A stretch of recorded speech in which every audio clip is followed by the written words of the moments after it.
we're here. Like, this is it. Yeah. It's my time. You know, I don't want to be frauds. Like, after this first half, like, I want to actually like end the split first. I want to be top 2 going into playoffs. I want to win that series and go to finals in New Jersey. You know. And when you get free time, what do you do with your free time?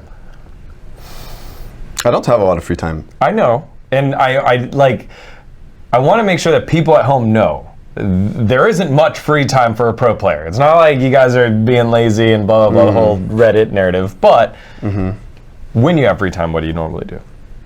I like to boulder, like rock climbing. Oh, okay. I'm actually quite good at it now these days. All right. Climb around V7. V7s? Yeah. I don't know if people, to the bouldering community, they might know, so that's like not bad. I feel like I can, like, people know I lift and work out a lot. I do V3s. Ooh, okay. Yeah. V7s are, that's like definitely almost always like the incline is against you, at least one of them, and then it changes incline. That's intense. Doesn't that like mess up your fingers? I don't know. It doesn't for me. I mean, it's actually, you actually use the opposite muscles from what you do normally when you play, so it's actually good for your forearms. Okay. Yeah, because like, I know a lot of people are seeing, you know, like fakers wrist issues and all that stuff. Like, yeah, you have to work out you have to do the opposite of like this, basically. Right. To work out your arms so that you don't actually like get problems later on. Yeah. You know, like tennis players, one arm is massive and then the other arm is like, it's there for the backhand. Yeah, it's true. How's the split been for you? I mean, it's been a shit ton of success. I'm sure everyone's already asked like, hey, new team and now you're Unchained or whatever, but like in your own words, how's this year been? It's definitely great. Like I don't know what to say. My God. I hope that when we edit this, we catch how much that smile was. That was probably one of the most joyous smiles I've ever seen in an interview ever. That was really cool. That was a really cool moment. You know, IMT's 10th right now. And like I've been there and I feel for them. And we're first, so I feel like it's a much different feeling because there's like different pressure involved. Sure. When I was on IMT, the pressure I would put on myself is like, well, yeah, this split's probably doomed. Like, I don't think we're gonna like really bounce back as a team, but I'm gonna just try to hold my individual play and improve the best I can. Yeah. Which is a much different mindset than now, which is like, okay, we're actually like a top team. Yeah. We want to go to playoffs and we want to make worlds. Yeah. So how do we actually like improve as a team to playoffs? Because, I mean, there's just a lot to work on still, and it's like my dream always, even when I was on IMT and I was losing, I was always saying I want to play internationally, I want to play on the big stage. Yeah. So I don't really, like, I care that we're first, it's amazing. It's way less like stress of like just sadness, honestly. It's just way less sadness, but different stress, I guess, like for myself as a competitor, because it's like, okay, we're here, like this is it. Yeah. It's my time, you know? I don't want to be frauds like after this first half. Like I want to actually like end the split first. I want to be top 2 going into playoffs. I want to win that series and go to finals in New Jersey, you know? And yeah, it's go time, you know? What has been the secret to success for all of you guys being new on this team? Not new to league, not rookies, you know, JoJo's still the youngest on that team, right? Like, and so what has been the secret sauce that, you know, everyone else is going to say, oh, you know, we need time. Our import just came in, so we had to gel. Like, you guys, like, hit the ground running and figured it out. I can go through, like, every individual player, and I feel like everyone works really hard. Sure. Like, in their own way to improve. Like, JoJo watches VODs a lot. He probably watches the most VODs on the team. And I also watch a lot of VODs, too, and I do 1v1s, like, I 1v1 till like 3 a.m. most days. Like my schedule is like I play till scrims till like 6. Sometimes we night block, so play till like 8. You know, eat between there, whatever. Solo queue till like 10. 1v1s till like, you know, sometimes like 2 a.m., 3 a.m. Yeah. So that's like most of my days. And like, yeah, like to be honest, this is probably the split I've played the least solo queue.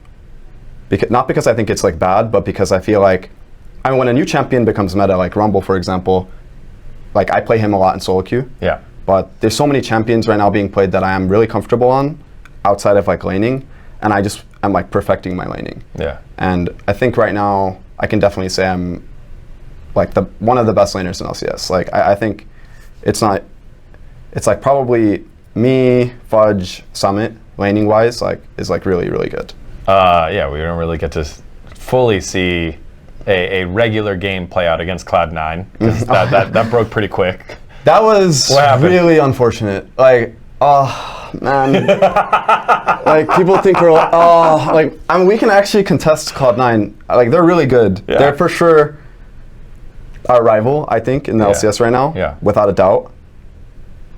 But like that showing was like not us. Like, oh my gosh, we just. I mean, it happened to them too. You know, it happened to them against TL. Like, if something goes wrong bot lane early game and we fuck it up, it can just ruin the whole game. Yeah. Right. Like, and I even tried to TP and got canceled. Like, it was a disaster. Like, it was literally like everything that could go wrong went wrong, and we just got fisted. Like, it was like, I mean, at some point in the game, like, bro, we were just like laughing in comms because it's like, bro, like, this game's fucked. Like, there's absolutely like we're getting montaged on. Like, it was pretty funny, but also sad because we were all really, like, we were coming off 2-0 in that week. We were ready to 3-0. And we scrim Cloud9 all the time, and like we contest them a lot in scrims too. Yeah. I don't think we're we're not, the gap is not that big, but it showed like that, and it's really unfortunate. But it did because your boys were talking a big game. Armeo was talking a big game. Jojo always talks up. We were ready, and then you weren't. And then we just got fisted. I mean, like, okay, it's a best of one. So like, okay, it happens, but I know. Like, but it's not supposed to happen on that game. Right? I know. Who Cloud9 lose to? They lose to Energy. Woo, random game. They lose to TL. Like, okay, cool. But then you can't lose in the 1 versus 2. Like, okay, losing would be like fine, but not like that. Like, that was like not us. Like, that was not okay. Like, but well, like, you know, honestly, it was a good, like, I don't want to say wake up call. Like, I don't think any of us were like complacent or anything, but it was like a good like, hey, okay, we need to like make sure this doesn't happen again, and like let's focus, because like we actually still took away a lot from the game. Sure. You know? I'm throwing out there that like I'm having shades of deja vu with interviews I've done with you on Immortals, man. That's not us. Okay, I was memeing with my team afterwards. I was like, you know, guys, I FK'd bot at 6 minutes, and the bot turret was 2 plates. And I actually in the game, I actually think in the game at one point I said, I'm like, it's okay, guys, this is my comfort zone. Like, I can carry. And like, I was just memeing. I was like, you guys had no idea. Like, when the bot turret was that low, at like 6 minutes, I'm like, bro, like, this is I'm in my fucking zone right now. Like, everyone started laughing. I mean, I don't know. I think the vibes are good on our team. Yeah. Even when things go wrong, but. And I think that's the important learning lesson that you're going to take into playoffs, because you guys are making playoffs. Like, you can always rely on, hey, how did we react when we lost or when things went wrong, right?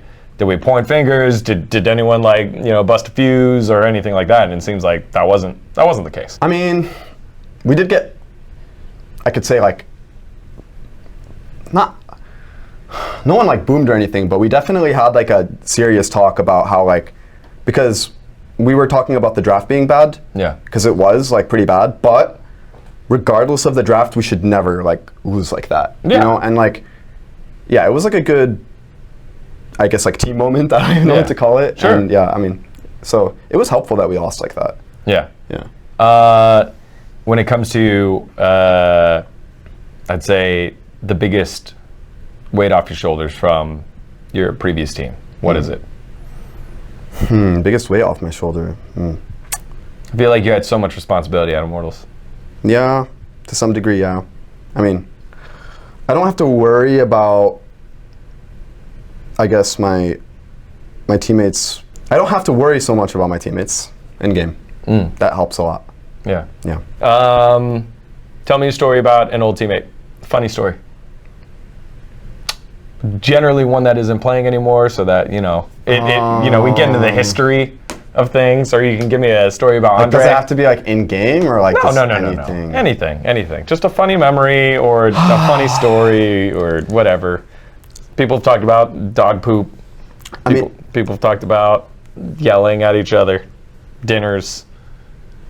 I mean, I won't say a specific story, but the Immortals 2020 roster, like my first ever LCS roster, was like, we were really close, actually. Like, we hung out like 24/7. It was like crazy, you know, like we would scrim. Yeah. After scrims, we'd eat together at someone's apartment or like hang out together. Then we'd play solo queue where like we'd all be like in a Discord together, streaming our games and stuff. And like, that was like really good vibes, and I think there's like plenty of like really good memories from that, and I mean, I do think it helped. Like, we definitely like overperformed because of that. You know? Yeah. What do you think changed that? Because in what way? Like, what changed that after the first year of Immortals, or like? Yeah, like why do you think you guys stopped doing that, or you know, what I want to get at for this question is like, you know, those are the good old days. What changed the good old days? Well, I mean, on my team right now, it's not as similar, but I think a lot of us do have like a more kind of like individualistic way we like improve and train, so it's not the same anymore for sure. But like, I don't think that first year of an Immortals I was training as efficiently, for example. Okay. But I think that in general, having like strong leadership on the team, whether it comes from like your coach or like from some of your players, is really important. I think that that's always really important to have on the team, and like usually the best player on the team kind of becomes the leader. Yeah. So it's weird, right? Like, team dynamic is actually like so important for a team to succeed, regardless of like who your individual players are. People do not talk about that enough. You know who I find who does talk about it a lot? The older players. Older players talk about it a lot. Peter talks about it. Turtle talks about it. Hanser talks about it. It's like, okay, guys that have been there like 4 or 5 plus years. You're not on 4 plus years, are you? Not really, right? This is like my 3rd year. This is your 3rd year. Yeah. So you are, as per usual, overperforming the curve. I guess so, yeah. Who's the leader on your team? I mean, like I said, I do think Jojo is our best player. So in a way, he kind of like by default is like the person on our team that like, how do I say, like he holds like the most respect. Yeah, like respect, but also like in game, he's the most vocal. But I do think like in terms of like player dynamics and like team environment dynamics and stuff, I would say it's like me, because I do think Jojo is still pretty young. Yeah, he's not reading books. Yeah, I mean, he barely knows how to read. I tried to kind of explain to him more how he can actually have a really big influence in this way, and he's working on it. He's not like clueless about it. He is more mature for his age. He doesn't come off as it. Like his out of game persona is completely different than his team persona. And that's why I like interviewing with him. Like, you guys don't understand. It is like really different. Yeah. He's like super competitive. For myself, I care a lot about our teammates' emotions and kind of like holding the confidence in the team. I do think some of our players can like lose confidence fast. And I also drive our team to LCS every day. Like, I have my own car, so that's really fun vibes. We actually like we jam out in the car. We like talk about the day, like talk about the game in the car, talk about like other teams, talk about like our opponent and stuff while we're driving to LCS. It's like kind of fun. I kind of like started doing it last split because I got a car last split, and then I kept doing it this split with the new team, and like, I don't know. It's fun vibes, you know. I feel like I can kind of read the room in a way, feel the vibes, Yeah. Does Evil Geniuses have a car sponsor? No, I'm not going to talk. Yeah, I don't know. Honestly, I don't think so. Okay. Well, then, what kind of car do you have? 2022 Honda Civic. You have a Honda? Wait. Okay, so we can talk about this. Isn't Immortals sponsored by Toyota? Well, I'm on EG. Oh, Immortals. Yeah. Oh. You got it last year. They didn't help I you think get a so. car? Yeah, I can never talk about it. I can never like talk about my car while I was on Immortals. Yeah. That's why I was asking. That's why I was asking first. Yeah. All right, I'll do the homework here. If you do have a car sponsorship, then I'll cut this part out. Cool. All right. Sounds good. Great interview, man. Mo, thank you very much, man. It's always, you and JoJo are always fascinating to have the conversations with, because as much as there's this persona of who you are, you always have very thoughtful answers. So appreciate it. And like what Monty says, you know, the success that you have been tasting now couldn't happen to a better guy. So congrats, man. Did Monty say that? Yeah. When? He's been on the revenge train for fucking ever. No, I really like Monty, yeah. Yeah. He was always supporting me when I was losing on Immortals. Yeah. I was happy about that. Yeah. He's been calling this one for a while. So congrats on all the success, and thanks for the interview, man. Awesome. Thank you. Appreciate you. All right. Awesome. Done. Easy. That was fun.